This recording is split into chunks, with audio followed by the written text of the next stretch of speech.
আসসালামু আলাইকুম প্রিয় শিক্ষার্থীবৃন্দ, সবাইকে শুভেচ্ছা জানিয়ে শুরু করছি নবম শ্রেণীর বিজ্ঞান তৃতীয় অধ্যায় তৃতীয় পর্বের ক্লাস।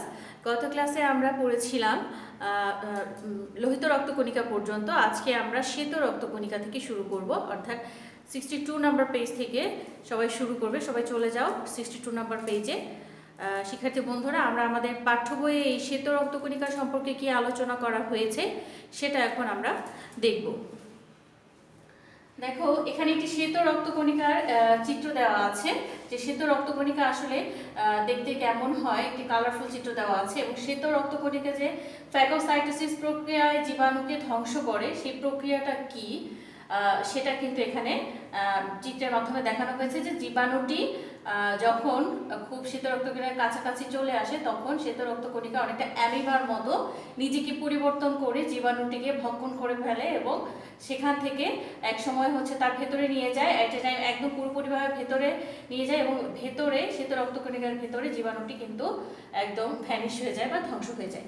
এখন আমরা শুরু করবো আসলে শ্বেত রক্তকণিকাটা কি বা কি কাজ করে আমাদের শরীরে। দেখো, শ্বেত রক্তকণিকা অথবা লিউকোসাইট, অর্থাৎ শ্বেত রক্তকণিকা বাংলায় বলে এবং বায়োলজিক্যাল ভাষায় বলে লিউকোসাইট।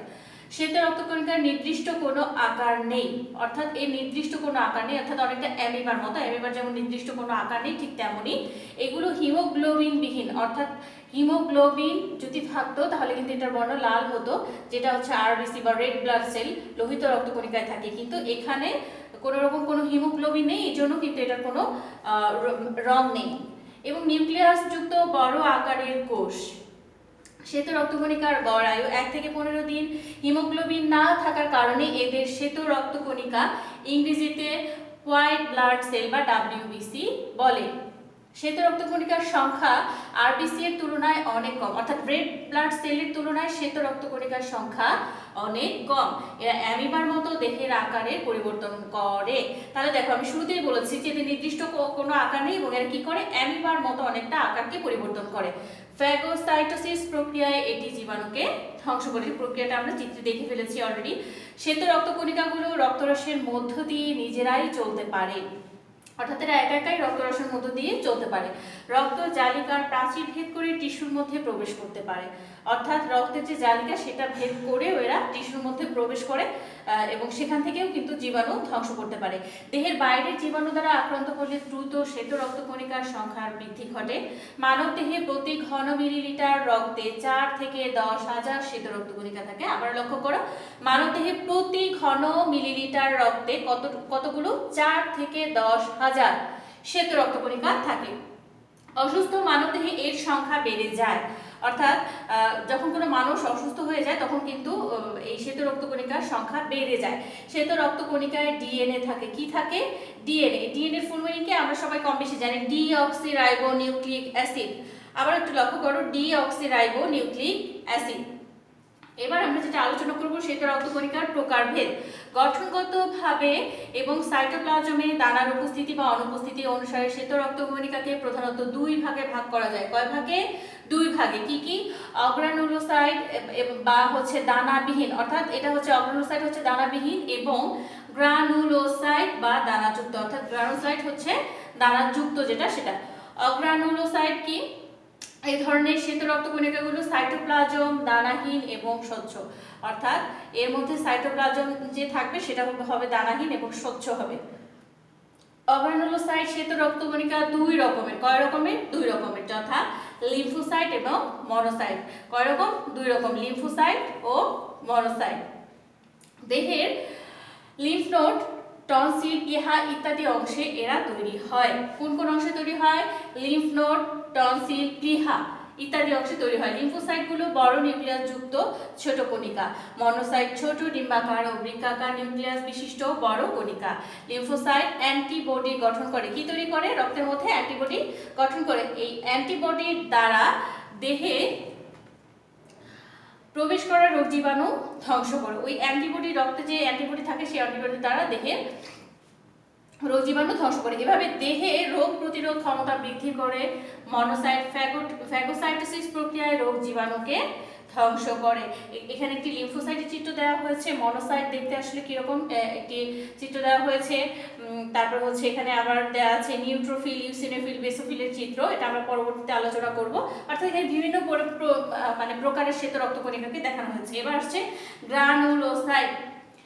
এদের সাইটোপ্লাজম সূক্ষ্ম দ্বারা যুক্ত গ্রানুলোসাইট শ্বেত রক্তকণিকাগুলো নিউক্লিয়াসের আকৃতির ভিত্তিতে তিন প্রকার। কয় প্রকার? তিন প্রকার, যথা নিউট্রোফিল, ইউসিনোফিল, বেসোফিল। আমরা চিত্র দেখে ফেলেছি যে গ্রানুলোসাইট আবার হচ্ছে তিন ধরনের, neutrophil, eosinophil, basophil. Neutrophil phagocytosis প্রক্রিয়ায় জীবাণু ভক্ষণ করে। ইউসিনোফিল ও বেসোফিল হিস্টামিন নামক রাসায়নিক পদার্থ নিঃসৃত করে দেহে অ্যালার্জি প্রতিরোধ করে। অর্থাৎ যখন যদি অ্যালার্জি হয়ে থাকে তাহলে অ্যালার্জি প্রতিরোধের জন্য বেসোফিলের হিস্টামিন নামক রাসায়নিক পদার্থ নিঃসৃত করে। ইউসিনোফিল এবং বেসোফিল এই হিস্টামিন নামক রাসায়নিক পদার্থ কি করে? অ্যালার্জি প্রতিরোধে সাহায্য করে। বেসোফিল হেপারিন নিঃসৃত করে রক্তকে রক্তবাহিকার ভেতরে জমাট বাঁধতে সাহায্য করে, জমাট বাঁধতে বাধা দেয়।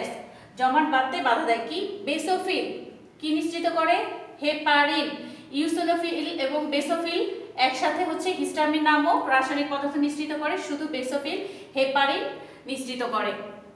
অনুচক্রিকা বা থ্রোম্বোসাইট, এটা হচ্ছে রক্তের আরেকটি কণিকা। আমরা পড়েছিলাম যে তিনটি কণিকা, লোহিত রক্তকণিকা, শ্বেত রক্তকণিকা এবং অনুচক্রিকা, এটা হচ্ছে 3 নম্বর রক্তকণিকা। ইংরেজিতে এদেরকে প্লেটলেট বলা হয়। কি বলা হয়? প্লেটলেট। এগুলো গোলাকার, ডিম্বাকার অথবা রলাকারের হতে পারে।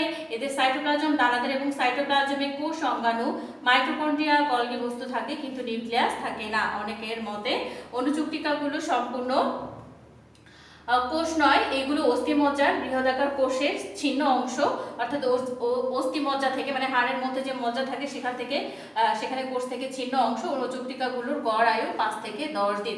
দেখো বই যদি তোমরা একটু লক্ষ্য করো, দেখো যে এখানে কিছু চিত্র আছে।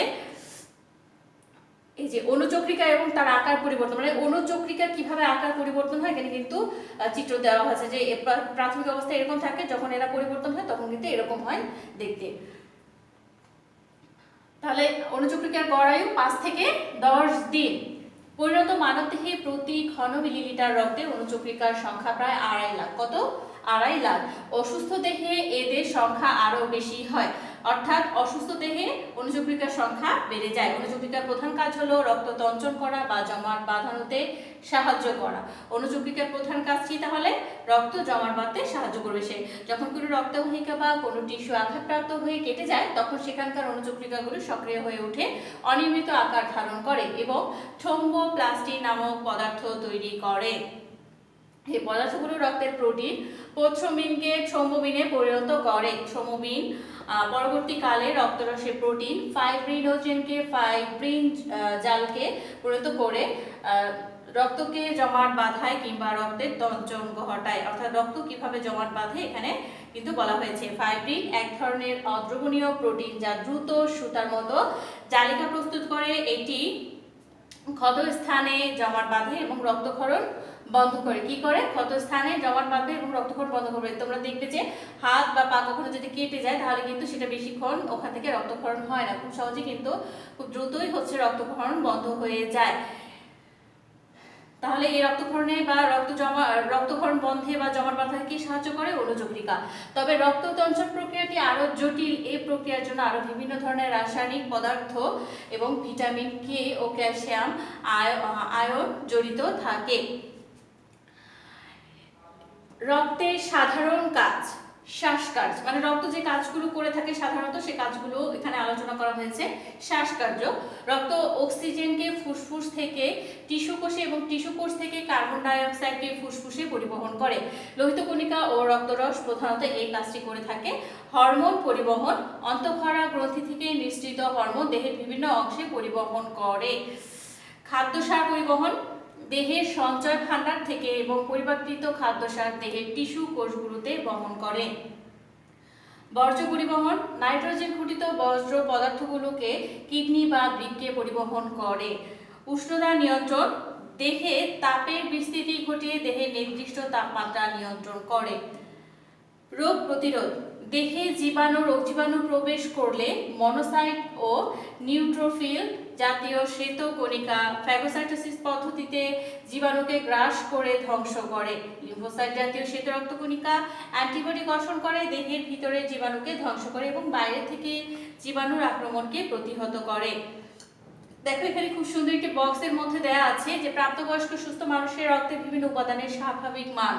লোহিত রক্তকণিকা যদি পুরুষ হয় তাহলে প্রতি ঘন মিলিলিটারে 4.5 থেকে 5.5 লাখ। নারীদের দেহে প্রতি ঘন মিলিলিটারে 4 থেকে 5 লাখ। শ্বেত রক্তকণিকা প্রতি ঘন মিলিলিটারে 4,000 থেকে 10,000 পর্যন্ত। নিউট্রোফিল 40 থেকে 75% পর্যন্ত। ইউসিনোফিল 1 থেকে 6%। মনোসাইট 2 থেকে 10%। লিম্ফোসাইট 20 থেকে 45%। বেসোফিল 0 থেকে 1%। সর্বমোট স্বাভাবিক WBC এর শতকরা মান অর্থাৎ হোয়াইট ব্লাড সেলের শতকরা মানটা এখানে দেখানো হয়েছে। এরপরে হচ্ছে হিমোগ্লোবিন পুরুষের দেহে 14 থেকে 46, নারীর দেহে 12 থেকে 14। অনুচক্রিকা প্রতি ঘন মিলিলিটার 50,000 থেকে 4 লাখ পর্যন্ত। অন্যান্য জৈব পদার্থ সিরাম ইউরিয়া যেমন হচ্ছে 15 থেকে 40, সিরাম ক্রিয়েটিনিন 0.5 থেকে 1.5, কোলেস্টেরল 0.0 থেকে 200, বিলিরুবিন 0.2 থেকে 1.0। রক্ত শর্করা আহারের পূর্বে মানে খাওয়ার আগে স্বাভাবিক সীমা হচ্ছে 4 থেকে 6। আর হচ্ছে যেটা হচ্ছে বলা হয় যে 4 থেকে 6। রক্ত উপাদানের অস্বাভাবিক অবস্থা। মানুষের রক্তের বিভিন্ন উপাদানের তারতম্য ঘটলে যে অবস্থা সৃষ্টি হয় তাকে রক্তের অস্বাভাবিক অবস্থা বলা হয়। অর্থাৎ রক্তচাপ বেশি হলেও সমস্যা, আবার কম হলেও সমস্যার সৃষ্টি হয়। পলিসাইথিমিয়া লোহিত রক্তকণিকার সংখ্যা স্বাভাবিকের তুলনায় যদি বৃদ্ধি পায় তাহলে সেই রোগটাকে বলা হয় যে পলিসাইথিমিয়া। অ্যানিমিয়া লোহিত রক্তকণিকার সংখ্যা স্বাভাবিকের তুলনায় কমে যাওয়া অথবা হিমোগ্লোবিনের পরিমাণ স্বাভাবিক অবস্থার তুলনায় কমে যাওয়াকে বলা হয় anaemia. Leukaemia pneumonia, plague, cholera প্রভৃতি রোগে শ্বেত রক্তকণিকার সংখ্যা বেড়ে যায়, কিন্তু যদি শ্বেত রক্তকণিকার সংখ্যা অত্যাধিক হারে বেড়ে 50,000 থেকে 1 লাখের মতো হয় তখন কিন্তু তাকে লিউকোমিয়া বা ব্লাড ক্যান্সার বলা হয়। অর্থাৎ দেখো যে ব্লাড ক্যান্সার কেন হয়, যদি শ্বেত রক্তকণিকা অত্যাধিক হারে বেড়ে যায়। লিউকোসাইটোসিস শ্বেত রক্তকণিকার সংখ্যা স্বাভাবিক অবস্থার মান থেকে বেড়ে যদি 20,000 থেকে 30,000 হয় তাকে লিউকোসাইটোসিস বলে। নিউমোনিয়া, হুপিং কাশি ইত্যাদি রোগে এই অবস্থার সৃষ্টি হয়। থ্রম্বোসাইটোসিস এই অবস্থায় অনুচক্রিকার সংখ্যা স্বাভাবিকের তুলনায় বেড়ে যায়। রক্তনালীর অভ্যন্তরে রক্ত জমাট বেঁধে যাওয়াকে থ্রম্বোসিস বলে। হৃৎপিণ্ডে করোনারি রক্তনালীর রক্ত জমাট বাঁধলে তাকে করোনারি থ্রম্বোসিস বলে। এবং গুরু মস্তিষ্ক অর্থাৎ হৃৎপিণ্ডে এবং গুরু মস্তিষ্কের কথা বলা হয়েছে। গুরু মস্তিষ্কের একটি অংশ রক্তনালিকায় রক্ত জমাট বাঁধলে তাকে বলা হয় সেরিব্রাল থ্রম্বোসিস। পারপুরা ডেঙ্গু জ্বরে আক্রান্ত হলে এই অবস্থা হতে পারে। এই অবস্থায় অনুচক্রিকার সংখ্যা স্বাভাবিকের তুলনায় কমে যায়। থ্যালাসেমিয়া এক ধরনের বংশগত রক্তের রোগ। এই রোগে আক্রান্ত ব্যক্তির রক্তের হিমোগ্লোবিনের পরিমাণ কমে রক্তশূন্যতা সৃষ্টি হয়। হিমোগ্লোবিনের অস্বাভাবিকতার কারণে লোহিত রক্তকণিকা ভেঙে যায়, ফলে রক্তশূন্যতা দেখা দেয়। অর্থাৎ হিমোগ্লোবিনের অস্বাভাবিকতার কারণে কি দেখা যায়, রক্তশূন্যতা দেখা যায়। এই রোগটি মানুষের অটোজোমে অবস্থিত প্রচ্ছন্ন জিনের দ্বারা ঘটে। জিন হচ্ছে 2 ধরনের হয়, প্রকট এবং প্রচ্ছন্ন। তো এইটা হচ্ছে প্রচ্ছন্ন জিনের দ্বারা কিন্তু ঘটে থাকে। যখন মাতা এবং পিতা উভয়েরই অটোজোমে এই জিনটি প্রচ্ছন্ন অবস্থায় থাকে তখন তাদের সন্তানদের মধ্যে প্রচ্ছন্ন জিন দুটি একত্রিত হয়ে এই রোগের প্রকাশ ঘটায়। সাধারণত শিশু অবস্থায় থ্যালাসেমিয়া রোগটি শনাক্ত হয়। এই রোগের জন্য রোগীকে প্রতি 3 মাস অন্তর রক্ত সঞ্চালনের প্রয়োজন হয়। তবে অনেক ক্ষেত্রে দেখা গেছে বয়স বৃদ্ধির সাথে সাথে রক্তশূন্যতার হার কমে যায়। তো শিক্ষার্থী বন্ধুরা, আজকে আমরা দেখলাম শ্বেত রক্তকণিকা, অনুচক্রিকা এবং রক্তের কাজ এবং কোন রক্তকণিকার কারণে কি কি রোগ সৃষ্টি হতে পারে আমাদের দেহে বা কোনটার অভাবে কি হয় এই পর্যন্ত। শিক্ষার্থী বন্ধুরা, তোমরা বাসায় যে কাজটি করবে সেটি হচ্ছে রক্তের যে 3 রকম রক্তকণিকা আমরা দেখেছি এই 3 রকম রক্তকণিকার তুলনা করবে এবং কোন রক্তকণিকা আমাদের দেহে কোন কাজ করে এটি একটি তালিকা তৈরি করবে। তালিকা তৈরি করে তোমরা শ্রেণী শিক্ষকের কাছে অ্যাসাইনমেন্ট হিসেবে প্রদর্শন করবে। শিক্ষার্থী বন্ধুরা, আজকে এই পর্যন্তই। সবাই ভালো থাকবে। আল্লাহ হাফেজ।